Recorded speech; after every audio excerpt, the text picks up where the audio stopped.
नमस्कार, मैं अर्चना गुप्ता आप सभी का न्यूज वन इंडिया में बहुत स्वागत करती हूं और खबरों की शुरुआत कर लेते हैं। जाली नोट मामले से जुड़ी इस वक्त की बड़ी खबर सामने आ रही है। फेक करेंसी मामले का जिहादी कनेक्शन सामने आया है। आपको जानकारी दे दें कि जिहादी कनेक्शन मास्टरमाइंड सपा नेता रफी अहमद पर बड़ा खुलासा हुआ है। आपको जानकारी दे दें कि सेक्स रैकेट का भी कारोबार चलाता था रफी अहमद। हिंदू लड़कियों के साथ करवाता था शारीरिक शोषण और इसी के साथ ही जाली नोट, अवैध हथियार के साथ जिस्म फरोशी के रैकेट चलाने का अनुमान भी लगाया जा रहा है। लग्जरी गाड़ियां, आलीशान मकान और महंगे गिफ्ट की लालच देता था, यानी कि महंगे गिफ्ट का लालच देता था झांसे में लेकर। आपको जानकारी दे रहे हैं कि किस प्रकार से महंगे गिफ्ट का लालच देता था और महंगे गिफ्ट का लालच देकर झांसे में लेता था रफी अहमद। शारीरिक शोषण भी करता था, ये भी बड़ी जानकारी सामने आ रही है। जाली नोट मामले से जुड़ी इस वक्त की ये बड़ी खबर आपको हम बता रहे हैं। फेक करेंसी मामले का जिहादी कनेक्शन भी अब सामने आया है। इस पूरे मामले को लेकर मास्टरमाइंड सपा नेता रफी अहमद पर यह बड़ा खुलासा आपको हम बता रहे हैं। सेक्स रैकेट का भी कारोबार चलाता था रफी अहमद। ये जानकारी भी सामने आ रही है कि किस प्रकार से हिंदू लड़कियों के साथ करवाता था शारीरिक शोषण। तो अब यहाँ पर देखिए दूसरा एंगल में निकलकर सामने आ गया है। जाली नोट, अवैध हथियार के साथ जिस्म फरोशी के रैकेट चलाने का भी अनुमान यहाँ पर लगाया जा रहा है। लग्जरी गाड़ियां, आलीशान मकान और महंगे गिफ्ट का लालच देता था, झांसे में लेकर करता था रफी अहमद शारीरिक शोषण। तो जाली नोट मामले से जुड़ी ये बड़ी खबर है और अब देखिए खुलासे हो रहे हैं तो कितने बड़े बड़े खुलासे हो रहे हैं। फेक करेंसी मामले का अब जिहादी कनेक्शन भी सामने आया है। मास्टरमाइंड सपा नेता रफी अहमद पर यह बड़ा खुलासा हुआ है, जो हम आपको बता रहे हैं कि सेक्स रैकेट का भी ये कारोबार चलाता था। ये जो रफी अहमद है, ये सेक्स रैकेट का भी कारोबार चलाता था और हिंदू लड़कियों के साथ शारीरिक शोषण करवाता था, यानी कि हिंदू लड़कियों को जो है वो टारगेट करता था। और हमारे साथ हमारे संवाददाता डीके यादव हमारे साथ फोन लाइन पर जुड़ चुके हैं। डीके, जैसे जैसे जांच आगे बढ़ रही है, परत दर परत बड़े खुलासे हो रहे हैं। जी देखिए, पूरा मामला जिस तरह से जो है कि लगातार आगे बढ़ता हुआ दिखाई दे रहा है फेक करेंसी मामले को लेकर, उसमें जो है कि कहीं ना कहीं इसमें इसका जो मेन मास्टरमाइंड था उसके जो है कि एक के बाद एक उसकी जो करतूत है वो सामने आती हुई दिखाई दे रही है। जिस तरह से लव जिहाद के मामले इस मामले को लेकर सामने आया है, उसमें स्पष्ट रूप से ये देखा जाए तो ये लगभग जिस तरह कुछ ना पुलिस के द्वारा इसके मोबाइल फोन से लगभग 200 वैसे कॉन्टेक्ट नंबर मिले हैं, जो वीडियो मिले हैं। उसमें हालांकि पुलिस अभी इसकी पुष्टि नहीं कर रही है कि पुलिस इस मामले को लेकर जांच कर रही है। इसमें स्पष्ट रूप से एक चीजें झलक रही है कि ये जैसे वीडियो महिलाओं को, ऐसे हिंदू महिलाओं को या फिर हिंदू लड़कियों को लेके वह लगातार उससे उनको ब्लैकमेल करता था, फिर उनको जो है कि कुछ अधिकारियों के पास भी भेजने की बातें सामने आई रही। क्या जानकारी मिल पाई अब तक? कितनी हिंदू लड़कियों को इसने निशाना बनाया है? कैसे संपर्क करता था? कैसे उनके संपर्क में आता था?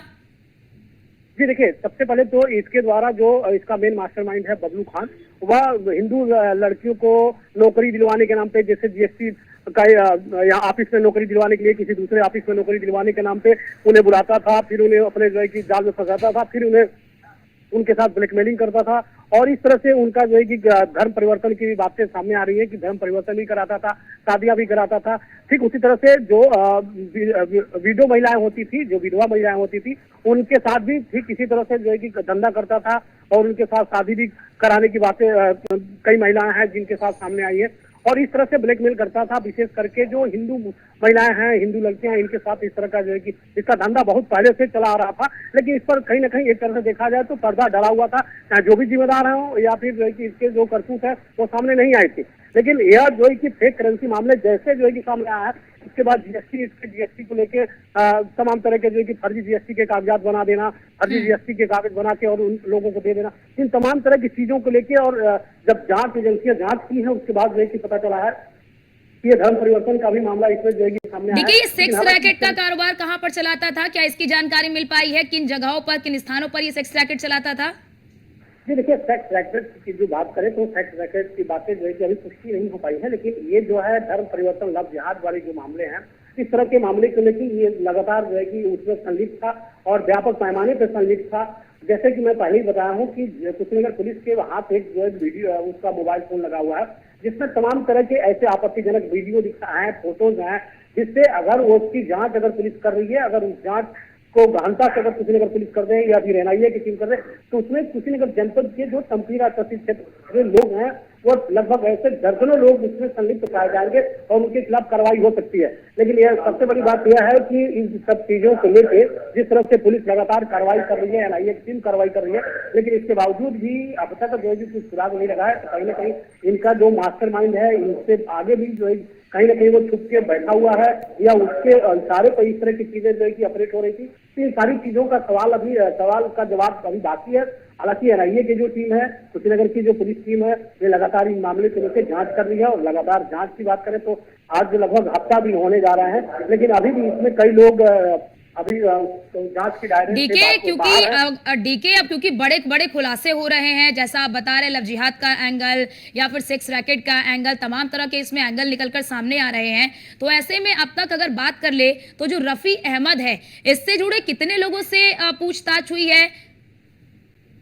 देखिए, इस तरह के मामले को लेकर जैसे जिस दिन 23 तारीख के दिन 23 सितंबर के दिन इसका खुलासा हुआ था और 23 के बाद से कुशीनगर पुलिस लगातार इस मामले को लेकर तो कार्रवाई में जुटी हुई है, जांच कर ही रही है। लेकिन इसके बाद जो कि जिस तरह से यूपी एसटीएफ के बाद एनआईए की टीम पहुंची हुई है, तो एनआईए की टीम अभी जांच कर रही है। एनआईए की टीम लगातार जांच कर रही है, लेकिन अभी जांच में वह जो है कि अंतिम कड़ी तक पहुंचने का प्रयास कर रही है। जिस तरह से इसमें इंटरनेशनल स्तर से इसका तार कहीं ना कहीं जुड़ा हुआ है, इसको लेकर लगातार एनआईए की टीम उस पर काम कर रही है। साथ ही जो इंटर स्टेट की बात करें तो इंटर स्टेट में कहाँ ये सब जो है कि सप्लाई देते थे, लड़कियों को लेकर जाते थे या फिर वीडियो महिलाओं को लेकर जाते थे, नौकरी के नाम पे इनको झांसा देकर इन्हें वहां रखवाते थे या फिर उनसे सेक्स रैकेट का काम करवाते थे, या फिर जो है कि फर्जी जो दस्तावेज हैं जैसे जीएसटी पेपर बनवाना, यहाँ तमकीराज में बैरियर है सेल टैक्स का, तो उससे रिलेटेड फर्जी दस्तावेज तैयार करके फर्जी कागजात देना, इन तमाम तरह के जो बिंदु हैं उस पर गहनता से एनआईए की जो टीम है जांच कर रही है और उससे जो है कि जांच कर रही है और उनके जो लास्ट का जो मास्टरमाइंड है, असली मास्टरमाइंड कौन है, उसके भी तलाश में एनआईए की टीम और कुशीनगर की पुलिस टीम है वो लगातार जुटी हुई है। लेकिन अब तक इनके अभी तक जो रिपोर्ट है उनके हाथों जो है कि कुछ लगा नहीं है, लेकिन टीम जांच कर रही है। देखिए, जरा ये बताइए कि एनआईए की टीम क्या अभी भी कुशीनगर में ही मौजूद है और अभी कहां पर क्या कुछ चल रहा है, वहां पर कहां पर पूछताछ हो रही है, कहां पर जांच हो रही है? देखिए, जैसे एनआईए की जो टीम है, 2 सदस्यीय 3 टीमें जो आई थी कुशीनगर में, जिसमें से एक टीम कल कुशीनगर में ही रुक गई थी, दूसरी जो टीम थी वो बिहार के लिए रवाना हुई थी और तीसरी टीम जो थी वो सिलीगुड़ी के लिए रवाना हुई। इन तीनों टीमें अलग अलग अपना काम कर रही हैं। हालांकि बताया ये भी जा रहा है कि इसमें से जो कुशीनगर टीम आई थी वह टीम और बिहार की जो टीम हो सकती है कि वो नेपाल भी जा सकती है, जो पड़ोसी राष्ट्र नेपाल है वहां भी जा सकती है, क्योंकि इनका तार वहां से भी जुड़ा हुआ है फेक करेंसी मामले को लेके या फिर लड़कियों से संबंधित मामले से लेके। तो इन सारी चीजों की जांच करने के लिए अभी इसकी पुष्टि नहीं हो पाई है। कल शाम तक तो यहाँ पे एनआईए की टीम थी, लेकिन अब इस समय जो है कि इसकी पुष्टि नहीं हो पाई है। जी डीके, अब तक अगर हम बात करें, क्योंकि एनआईए की जांच भी धीरे धीरे बढ़ रही है, एनआईए हर एंगल से जांच कर रही है, हर बिंदु पर जांच कर रही है, तो ऐसे में क्या माना जाए कि रफी अहमद के जो करीबी हैं उन पर भी शिकंजा कसा जा सकता है?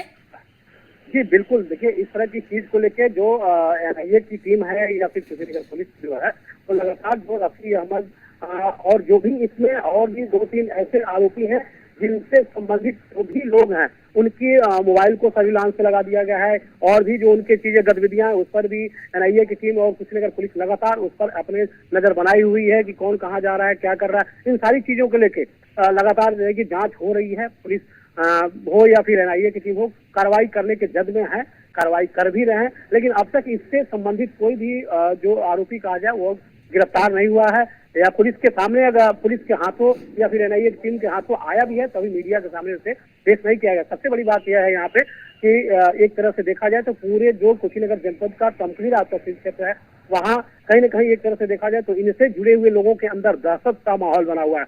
कुछ वीडियोज ऐसे भी आए हैं इनके, जो रफी अहमद है उसका कुछ वीडियो ऐसे आए हुए हैं, लेकिन लोग उनसे जो ताल्लुकात रखते हैं या फिर दूसरे लोग हैं वह देने का नाम नहीं ले रहे हैं कि हम भी कहीं ना कहीं इस कार्रवाई के, इस जांच के जद में ना आ जाए। इस तरह की चीजों को लेकर हालांकि प्रयास किया जा रहा है, लेकिन ये लोग जो है कि उस चीजों को इग्नोर कर रहे हैं, नहीं दे पा रहे हैं कि कहीं हो न सके तो हमें एनआईए या फिर जो कुशीनगर पुलिस है वो हमें भी वो अपने गिरफ्त में लेके हमसे भी पूछताछ करने लगे। जी देखिए, क्या अब तक ये जानकारी मिल पाई है कि ये जो जाली नोट के मामले में ये कब से लगा हुआ था, कब से ये जाली नोट का कारोबार कर रहा था?